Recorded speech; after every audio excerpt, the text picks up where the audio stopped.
दिल्ली के जंतर मंतर पर पहलवान बैठे हुए हैं। अपनी कुछ मांगों को लेकर वो लगातार सरकार से गुहार लगा रही हैं कि उनके मन की बात को भी सुना जाए।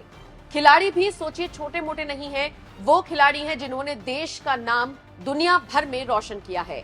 बजरंग पूनिया, साक्षी मलिक, विनेश फोगाट जैसे बड़े खिलाड़ी यहाँ पर बैठे हैं और बीजेपी नेता ब्रजभूषण शरण सिंह पर गंभीर आरोप लगा रही है। वो अलग बात है कि ब्रजभूषण शरण सिंह का भी बयान इसमें सामने आया है। वो भी लगातार मीडिया के सामने आकर बयानबाजी कर रहे हैं और कह रहे हैं कि अपराधी के तौर पर तो इस्तीफा नहीं दूंगा, मेरी कोई गलती नहीं है, जांच करा लीजिए। ये मामला दिन पर दिन बढ़ता जा रहा है और सबसे बड़ी बात यह है कि अब इन खिलाड़ियों के पास विरोधी नेताओं का पहुंचना शुरू हो गया है।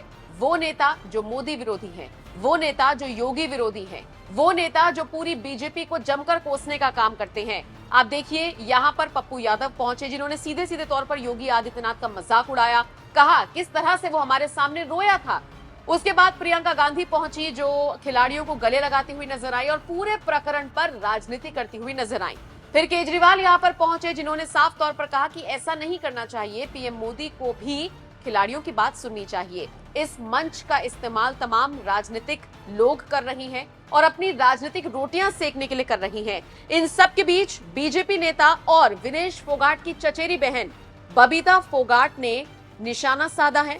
पूर्व पहलवान और बीजेपी नेता बबीता फोगाट ने कांग्रेस को निशाने पर लिया है, आड़े हाथों लिया है और साथ ही साथ राजनीति ना करने की सलाह दी है। हालांकि इसके बाद फिर कांग्रेस भी आक्रामक हुई और बबीता फोगाट को लेकर कई सारे ट्वीट्स किए। इतना ही नहीं, विनेश और बबीता में भी ट्विटर वॉर शुरू हो गई। सबसे पहले आपको बताते हैं बबीता फोगाट ने क्या लिखा। दरअसल बबीता फोगाट ने पहलवानों को राजनेताओं से दूर रहने और अपने मंच का उन्हें राजनीतिक इस्तेमाल न करने की सलाह दी। ये भी कहा था पहलवान पूरे देश के हैं, किसी एक पार्टी के नहीं है। इसके अलावा उन्होंने कांग्रेस पर निशाना साधा। बबीता ने एक ट्वीट में लिखा था, प्रियंका वाड्रा अपने सेक्रेटरी संदीप सिंह के साथ महिला पहलवानों को न्याय दिलाने जंतर मंतर पर पहुंची थी, जबकि संदीप सिंह के ऊपर खुद महिला के शोषण के आरोप हैं। जैसे ही बबीता फोगाट का ये ट्वीट आया, सबसे पहले तो विनेश फोगाट ने उनको जवाब दिया और कहा कि आप इस पर अपना इस तरह का कोई पक्ष ना रखें क्योंकि ऐसे हमारा आंदोलन कमजोर हो सकता है। बबीता फोगाट के ट्वीट पर विनेश फोगाट ने लिखा, अगर पीड़ित महिला पहलवानों के हक में नहीं खड़ी हो सकती तो बबीता बहन आपसे हाथ जोड़कर विनती है कि हमारे आंदोलन को कमजोर तो मत करो। सालों लगे हैं महिला पहलवानों को अपने उत्पीड़क के खिलाफ आवाज उठाने में। आप भी महिला हैं और हमारा दर्द समझने की कोशिश करें।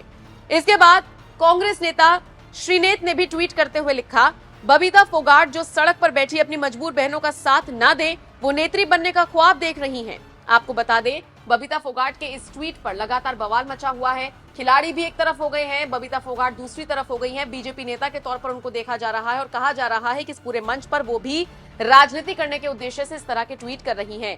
देखा जाए तो पहलवान ही आपस में कहीं ना कहीं दो फाड़ इनमें नजर आ रही है। कुछ बीजेपी के पक्ष में है, कुछ अगेंस्ट में है और यहाँ पर आकर जिस तरह से बाकी नेता अपनी राजनीतिक रोटियां सेक रही हैं, वो सबको हैरान कर रहा है और जनता को परेशान कर रहा है। अरविंद केजरीवाल यहाँ पर पहुंचे और किस तरह से स्पीच दी, प्रधानमंत्री मोदी को घेरा, वो आपको सुनवाते हैं। आप इस पूरी खबर को लेकर क्या राय रखते हैं, कमेंट करके जरूर।